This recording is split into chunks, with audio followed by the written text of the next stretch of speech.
ओम नमो भगवते वासुदेवाय। सभी वैष्णव भक्तों को जय श्री राधे कृष्ण। पंचमो अध्याय सृष्टि वर्णन। नारद जी ने पूछा, पिताजी आप केवल मेरे ही नहीं सबके पिता समस्त देवताओं से श्रेष्ठ एवं सृष्टि करता है। आपको मेरा प्रणाम है।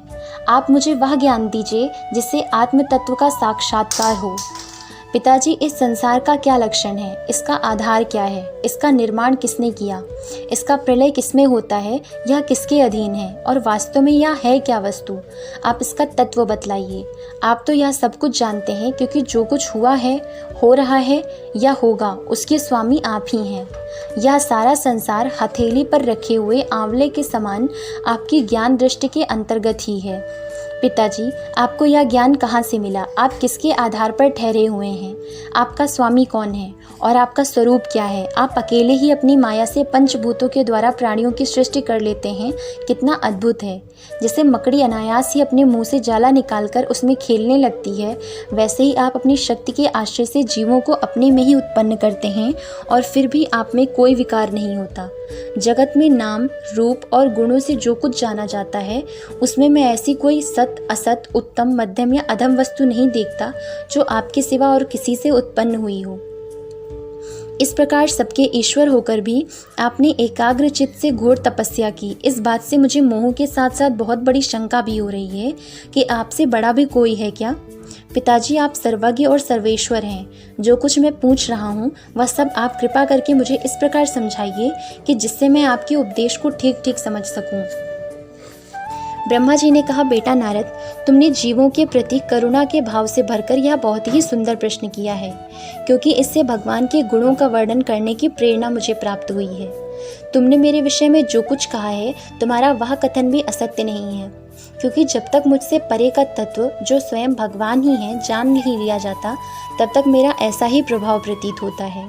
जैसे सूर्य, अग्नि, चंद्रमा, ग्रह, नक्षत्र और तारे उन्हीं के प्रकाश से प्रकाशित होकर जगत में प्रकाश फैलते हैं, वैसे ही मैं भी उन्हीं स्वयं प्रकाश भगवान के चिन्मय प्रकाश से प्रकाशित होकर संसार को प्रकाशित कर रहा हूँ। उन भगवान वासुदेव की मैं वंदना करता हूँ और ध्यान भी, जिनकी दुर्जय माया से मोहित होकर लोग मुझे जगत गुरु कहते हैं। यह माया तो उनकी आंखों के सामने ठहरती ही नहीं, झेप कर दूर से ही भाग जाती है, परंतु संसार के अज्ञानी जन उसी से मोहित होकर यह मैं हूँ, यह मेरा है, इस प्रकार बकते रहते हैं। भगवत स्वरूप नारद, द्रव्य, कर्म, काल, स्वभाव और जीव वास्तव में भगवान से भिन्न दूसरी कोई भी वस्तु नहीं है। वेद नारायण के परायण हैं, देवता भी नारायण के ही अंगों में कल्पित हुए हैं और समस्त यज्ञ भी नारायण की प्रसन्नता के लिए ही हैं, तथा उनसे जिन लोगों की प्राप्ति होती है वे भी नारायण में ही कल्पित हैं। सब प्रकार के योग भी नारायण की प्राप्ति के ही हेतु हैं। सारी तपस्याएं नारायण की ओर ही ले जाने वाली और ज्ञान के द्वारा भी नारायण ही जाने जाते हैं। समस्त साध्य और साधनों का पर्यवसान भगवान नारायण में ही है। वे दृष्टा होने पर भी ईश्वर हैं, स्वामी हैं, निर्विकार होने पर भी सर्वस्वरूप हैं। उन्होंने ही मुझे बनाया है और उनकी दृष्टि से ही प्रेरित होकर मैं उनकी इच्छा अनुसार सृष्टि रचना करता हूँ। भगवान माया के गुणों से रहित एवं अनंत हैं। सृष्टि, स्थिति और प्रलय के लिए रजोगुण, सत्वगुण और तमोगुण, ये तीन गुण माया के द्वारा उनमें स्वीकार किए गए हैं। ये ही तीनों गुण द्रव्य, ज्ञान और क्रिया का आश्रय लेकर मायातीत नित्ययुक्त मुक्त पुरुष को ही माया में स्थित होने पर कार्य, कारण और कर्तापन के अभिमान से बांध लेते हैं। नारद, इंद्रियातीत भगवान गुणों के इन तीन आवरणों से अपने स्वरूप को भली भांति ढक लेते हैं, इसलिए लोग उनको नहीं जान पाते। सारे संसार के और मेरे भी एकमात्र स्वामी वे ही हैं। मायापति भगवान ने एक से बहुत होने की इच्छा होने पर अपनी माया से अपने स्वरूप में स्वयं प्राप्त काल, कर्म और स्वभाव को स्वीकार कर लिया। भगवान की शक्ति से ही काल ने तीनों गुणों में शोभ उत्पन्न कर दिया, स्वभाव ने उन्हें रूपांतरित कर दिया और कर्म ने महातत्व को जन्म दिया। रजोगुण और सत्वगुण की वृद्धि होने पर महातत्व का जो विकार हुआ उससे ज्ञान, क्रिया और द्रव्य रूप तमह प्रधान विकार हुआ। वह अहंकार कहलाया और विकार को प्राप्त होने पर तीन प्रकार का हो गया। उसके भेद हैं वैकारिक, तेजस और तामस। नारद जी, वे क्रमशः ज्ञान शक्ति, क्रिया शक्ति और द्रव्य शक्ति प्रधान हैं। जब पंच महाभूतों के कारण रूप तामस अहंकार में विकार हुआ तब उससे आकाश की उत्पत्ति हुई। आकाश की तन्मात्रा और गुण शब्द है। इस शब्द के द्वारा ही दृष्टा और दृश्य का बोध होता है। जब आकाश में विकार हुआ तब उससे वायु की उत्पत्ति हुई, उसका गुण स्पर्श है। अपने कारण का गुण आ जाने से यह शब्द वाला भी है। इंद्रियों में स्फूर्ति, शरीर में जीवनी शक्ति, ओज और बल इसी के रूप हैं। काल, कर्म और स्वभाव से वायु में भी विकार हुआ, उससे तेज की उत्पत्ति हुई, इसका प्रधान गुण रूप है। साथ ही इसके कारण आकाश और वायु के गुण, शब्द एवं स्पर्श भी इसमें हैं। तेज के विकार से जल की उत्पत्ति हुई, इसका गुण है रस। कारण तत्वों के गुण, शब्द, स्पर्श और रूप भी इसमें हैं। जल के विकार से पृथ्वी की उत्पत्ति हुई, इसका गुण है गंध। कारण के गुण कार्य में आते हैं, इस न्याय से शब्द, स्पर्श, रूप और रस ये चारों गुण भी इसमें विद्यमान हैं। वैकारिक अहंकार से मन की और इंद्रियों के 10 अधिष्ठात्र देवताओं की भी उत्पत्ति हुई। उनके नाम है दिशा, वायु, सूर्य, वरुण, अश्विनी कुमार, अग्नि, इंद्र, विष्णु, मित्र और प्रजापति। तेजस अहंकार के विकार से श्रोत, त्वचा, नेत्र, जिह्वा और घ्राण ये 5 ज्ञानेंद्रियाँ एवं वाक, हस्त, पाद, गुदा और जननेन्द्रिय ये 5 कर्मेंद्रियाँ उत्पन्न हुईं।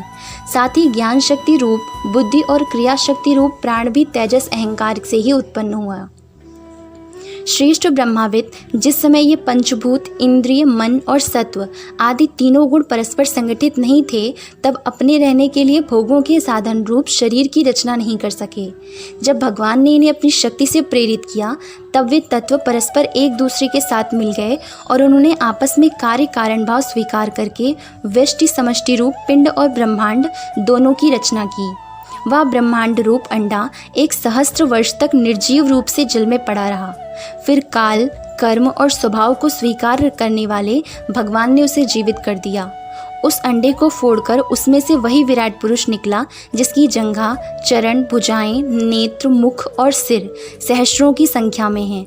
विद्वान पुरुष उपासना के लिए उसी के अंगों में समस्त लोक और उसमें रहने वाली वस्तुओं की कल्पना करते हैं।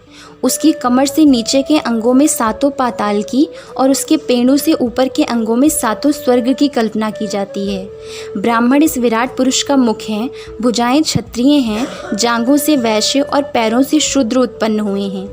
पैरों से लेकर कटी पर्यंत 7 पाताल तथा भूलोक की कल्पना की गई है। नाभि में भूवरलोक की, हृदय में स्वरलोक की और परमात्मा के वक्षस्थल में महारलोक की कल्पना की गई है।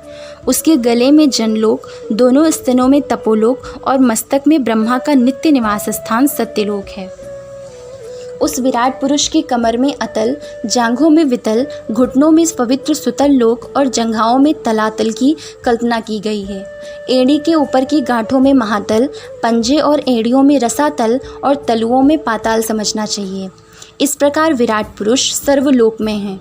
विराट भगवान के अंगों में इस प्रकार भी लोकों की कल्पना की जाती है कि उनके चरणों में पृथ्वी है, नाभि में भूवरलोक है और सिर में स्वरलोक है। ओम नमो भगवते वासुदेवाय। जय श्री राधे कृष्ण।